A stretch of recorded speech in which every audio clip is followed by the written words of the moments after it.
Everyone, welcome back to our channel. आज मैं आपके लिए लाई हूँ 10th क्लास ज्योग्राफी का चैप्टर 3 वाटर रिसोर्सेज के इंपॉर्टेंट टेक्सचुअल क्वेश्चन।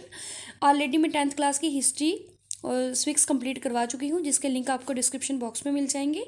तो ये हमारा क्वेश्चन नंबर 3 है। प्लीज़ चैनल को सब्सक्राइब कर लें। क्वेश्चन नंबर 3 है हमारा कि यहाँ पर कुछ फॉल्स स्टेटमेंट्स दी गई हैं, यानी कि कुछ गलत कथन दिए गए हैं। उनमें जो गलतियाँ हैं उनको आइडेंटिफाई करें और उसके बाद उनको सही करके फिर से लिखें। ठीक है। अब यहाँ पे है कि जैसे जैसे अर्बन सेंटर यानी कि शहरी केंद्र बढ़ रहे हैं, वहाँ की पॉपुलेशन भी बहुत ज़्यादा है और घनी है, और उनके इस अर्बन लाइफस्टाइल के कारण प्रॉपर जो वाटर रिसोर्सेज हैं उनका यूटिलाइजेशन हो रहा है। ठीक है, ये मदद करता है प्रॉपर यूटिलाइजेशन को, वाटर रिसोर्सेज के यूटिलाइजेशन में ये मदद करता है। ठीक है, ये स्टेटमेंट फॉल्स है। क्यों? क्योंकि जैसे ही शहरी केंद्र बढ़ रहे हैं, शहरी केंद्र बढ़ने के कारण पॉपुलेशन बहुत ही ज़्यादा बढ़ रही है, घनी हो रही है, और अर्बन लाइफस्टाइल के कारण जो पानी की रिसोर्सेज हैं, वाटर रिसोर्सेज हैं, उनका ओवर एक्सप्लॉयटेशन हो रहा है, मतलब ज़रूरत से ज़्यादा उनको यूज़ किया जा रहा है। ठीक है, अब ये अर्बन सेंटर जो हैं, इनको बसने के लिए ज़मीन की ज़रूरत है, जिसके कारण जंगल जो हैं उनको ख़त्म किया जा रहा है, क्योंकि जंगलों को काट कर ही ज़मीन बनाई जा रही है, जिसके कारण इकोलॉजिकल बैलेंस है वो डिस्टर्ब्ड हो रहा है, और रेनफॉल कम हो रही है, जिसके कारण जो ग्राउंड वाटर है उसका लेवल बहुत ही कम हो गया है, और इसके कारण ही क्या हो रहा है, वाटर जो रिसोर्सेज हैं उनको ओवर एक्सप्लॉइट किया जा रहा है। तो हम कह सकते हैं कि अर्बन सेंटर बढ़ने के कारण, पॉपुलेशन बढ़ने के कारण और अर्बन लाइफस्टाइल के कारण जो हमारे पानी के रिसोर्सेज हैं उनको ज़्यादा से ज़्यादा यूज़ किया जा रहा है, ओवर एक्सप्लॉइट किया जा रहा है।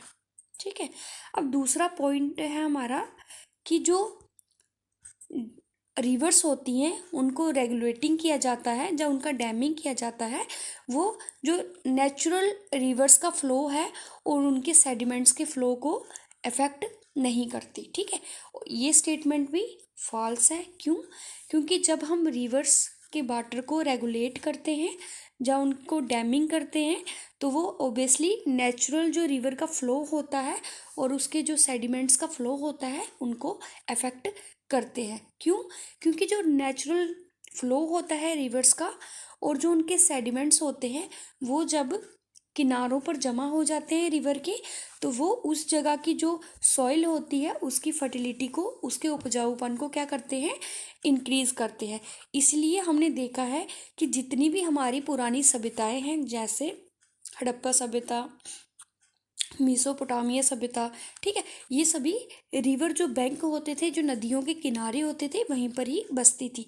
लेकिन जैसे ही पानी रुक जाता है, तो ये जो सेडिमेंट्स होते हैं, इनका जो फ्लो होता है वो भी रुक जाता है। ठीक है, तीसरा पॉइंट है हमारा कि गुजरात जो साबरमती बेसिन है, वहाँ के जो फार्मर्स हैं, किसान हैं, उन्होंने कोई भी विद्रोह नहीं किया जब पानी की जो सप्लाई थी वो शहरी जो एरियाज़ थे उनको देने की बात की गई, यानी कि ज़्यादा से ज़्यादा जो पानी की सप्लाई थी वो अर्बन एरियाज़ को, शहरी क्षेत्रों को देने की बात की गई। जबकि जब क्या होगा, वहाँ पे ड्रफ होगा, यानी कि पानी की कमी होगी, तो ज़्यादा से ज़्यादा पानी अर्बन एरियाज़ को दिया जाएगा। तो वो जो साबरमती बेसिन के जो फार्मर्स थे, किसान थे गुजरात में, उन्होंने इसका विद्रोह नहीं किया था। नहीं, ऐसी बात नहीं है। ये भी स्टेटमेंट क्या है, फॉल्स है।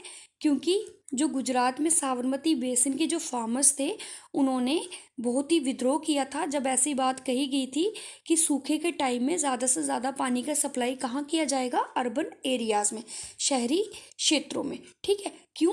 क्योंकि जब पानी की कमी हो जाती है, जब सूखा पड़ जाता है, उस टाइम पानी इतना कम होता है कि वो घर की ज़रूरतों को ही पूरा नहीं कर पाता, और साथ में एग्रीकल्चर जो यूज़ है, कृषि के लिए भी पानी की ज़रूरत पड़ती है। तो उस टाइम में इतना पानी इनफ नहीं होता कि शहरी जो क्षेत्र होते हैं उनको ज़्यादा से ज़्यादा पानी दिया जाए, क्योंकि किसानों को अपनी खेतीबाड़ी के लिए और अपने घर के लिए पानी की ज़रूरत होती है। इसलिए जब भी ऐसी बात कही गई तो उन्होंने इस बात का विद्रोह किया था, क्योंकि जो किसान थे वो कम्प्लीटली किस पे डिपेंड थे, पानी पे, अपनी खेती बाड़ी के लिए, या खेती बाड़ी से जो उनको मिलता था उसके लिए वो टोटली पानी पे डिपेंड थे, इसलिए उन्होंने इस चीज़ का विद्रोह किया था। ठीक है।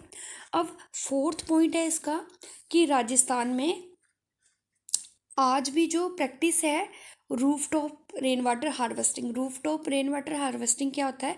घर की छतों पर पानी को जमा किया जाता है। ठीक है।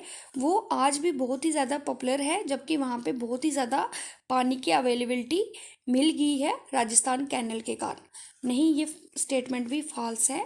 पहले क्या था कि जब पानी की कमी होती थी, वहाँ पे राजस्थान में बारिश भी कम होती थी और पानी की भी कमी होती थी, तो लोग उस टाइम क्या करते थे कि अपनी घर की छतों पर पानी को, जो रेन वाटर का पानी होता था उसको क्या करते थे, बचा कर रखते थे, ताकि ज़रूरत के टाइम पे वो उसको यूज़ कर सके। लेकिन जैसे ही राजस्थान कैनल का निर्माण हुआ तो ये जो प्रैक्टिस थी इसमें बहुत ही कमी आ गई, क्योंकि जो राजस्थान कैनल है, जिसको कि हम इंदिरा गांधी कैनल के नाम से जानते हैं, वो मैक्सिमम जो रीज़न थे, वहाँ के क्षेत्र थे, उनकी जितनी भी ज़रूरतें थी, जैसे कि पानी सिंचाई की ज़रूरतें और जितनी भी वहाँ की ज़रूरत थी वो वहाँ से पूरी हो जाती थी, जिसके कारण पानी ईज़िली मिल जाता था। लोगों को रेन वाटर हार्वेस्टिंग के लिए डिपेंड नहीं रहना पड़ता था, अपनी खेती के लिए उनको रेन वाटर हार्वेस्टिंग पे डिपेंड नहीं रहना पड़ता था। इसलिए हम कह सकते हैं कि जैसे ही राजस्थान कैनल का निर्माण हुआ तो ये जो प्रैक्टिस की जाती थी रूफ टॉप